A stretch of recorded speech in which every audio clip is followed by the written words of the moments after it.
COVID-19 пандемиясы жана ага карата мамлекеттердин реакциясы дүйнө жүзү боюнча сот тутумдарынын ишине болуп көрбөгөндөй таасирин тийгизди. Соттор жана башка мамлекеттик кызматтар, мисалы күндөлүк зомбулуктан жабыр тарткандар үчүн кризистик борборлор ишмердүүлүгүн токтотуп же кыскартууга мажбур болду. Бул айрыкча аялуу топтор үчүн, аялдар жана балдар, майып адамдар, документтери жок мигранттар, үй жайсыз адамдар, качкындар үчүн сот адилеттигин жана юридикалык жардам алууларына терс таасирин тийгизди. Аны менен катар юристтердин жардамына болгон муктаждык кыйла өстү. Ушундан улам Бириккен Улуттар уюмунун өнүктүрүү программасы адамдардын талаш тартышын чечүүгө, укуктарынын бузулушуна же басмырлоого каршы туруу үчүн юридикалык кызматтардын жана укуктук маалыматтардын жеткиликтүүлүгүн жакшыртуу боюнча кечиктерилгис чараларды кабыл алды. Юстиция министрлиги жана өзгөчө кырдаалдар министрлиги менен биргеликте 102 ишеним телефону аркылуу адвокаттар калкка юридикалык жардам көрсөтүүгө киришти. На май месяц всего звонков поступило 205. Очень много вопросов было связано с введением чрезвычайного положения. Вторую строчку по количеству обратившихся у нас занимают это трудовые вопросы. Вы знаете, да, что в период пандемии очень многие организации, предприятия перестали работать, и людей очень волновал вопрос, связанный с увольнением, с выплатой заработной платы. И на третьей строчке семейные вопросы. Мы выявили, что большое количество обратившихся – это женщин. Большое количество мужчин у нас в настоящее время находится за границей, в трудовой миграции. И все, так скажем, домашние заботы, многие вопросы легли на плечи женщины, и поэтому именно женщины звонят на нашу горячую линию. Жарандарды көпчүлүк кызыктырган суроолор: эмгек мыйзамдары, компенсациялык төлөмдөр боюнча 15, насыялар жана күрөөлөр 15, үй бүлөлүк укук маселелери 14, жазык мыйзамы 13, үй бүлөдөгү зомбулук 11.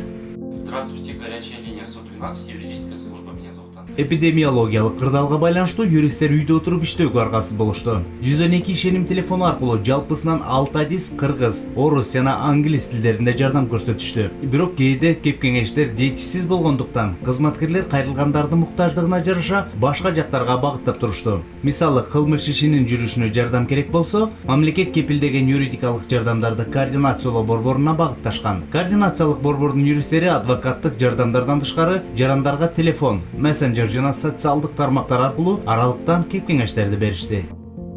В течение 2-3 месяцев в рамках первичной юридической помощи было оказано свыше 300 правовых консультаций. И что касательно вторичной юридической помощи, наши адвокаты оказывали помощь гражданам в рамках уголовных дел, это при задержании на стадии следствия. И в этом отношении мы также оказали соответствующую квалифицированную юридическую помощь порядка свыше 700 граждан. COVID-19 чыгышына байланыштуу көйгөйлөрдүн дагы бири коңшу мамлекеттерде да карантиндин киргизилиши болду. Буга байланыштуу чек ара аймактарында жашаган адамдардын кыймылы чектелди. Көпчүлүгүнүн жеке документтеринде көйгөйлөр болгондуктан үйлөрүнө кайтып кете алган эмес. Буга байланыштуу Бириккен Улуттар уюмунун өнүктүрүү программасы чек ара аймактарында жашаган адамдарга жергиликтүү юристтер аркылуу жардам көрсөттү.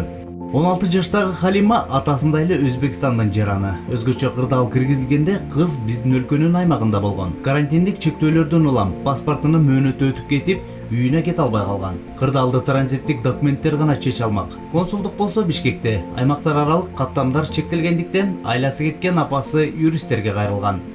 Men Qirg'iziston fuqarosiman. Farzandlarim O'zbekiston fuqarosi edi. 13 aprel kuni oxirgi srok edi. 12 aprel kuni chiqib ketish kerak edi. Qizimning pasportini srogi tugab qolganligi uchun do'stlik chegarasidan qaytarishibdi. Hokimiyatga keldim. Shu yerda menga Iqbol opa degan ayol yordam berishini aytdi. Va shu yerda menga yordam berdi. Iqbol opa farzandimni chiqarib yuborish uchun Bishkekka pochta orqali pasportlarni qizimni 10-iyun kuni O'zbekistonga o'tkazib yubordim. Кыргызстанда өзгөчө кырдаал учурунда чет өлкөдө калган Халима сыяктуулар жүздөп саналат. Бирок бул COVID-19 байланыштуу көйгөйлөрдүн сот адилеттиги тармагында гана бир бөлүгү. Өзгөчө кырдаалдардан улам социалдык экономикалык кыйынчылыктар да жаралды. Көптөр жумушун жоготуп, жашоо үчүн каражатсыз калышты. Мына улам психологиялык чыңалуулар күчөп, үй бүлөлүк зомбулук учурлары көбөйгөн. Мы смогли другие безопасные места, то есть к родственникам, к знакомым, перевести тех женщин, которые были на тот момент в нашем убежище. Остальные, у которых очень критическая ситуация, конечно, мы их оставили, потому что женщины были еще и с детьми. Вот, и такая ситуация была, что женщинам просто некуда было идти. С 26 марта наши кризисные центры запустили сеть оказания психологической помощи всему населению. Кризистик борборлор кызматкерлердин бир бөлүгүн аралыктан иштөөгө өткөрүп, ишеним телефону аркылуу гуманитардык жардам жана психологиялык колдоо көрсөтүп, кошумча иштей башташты.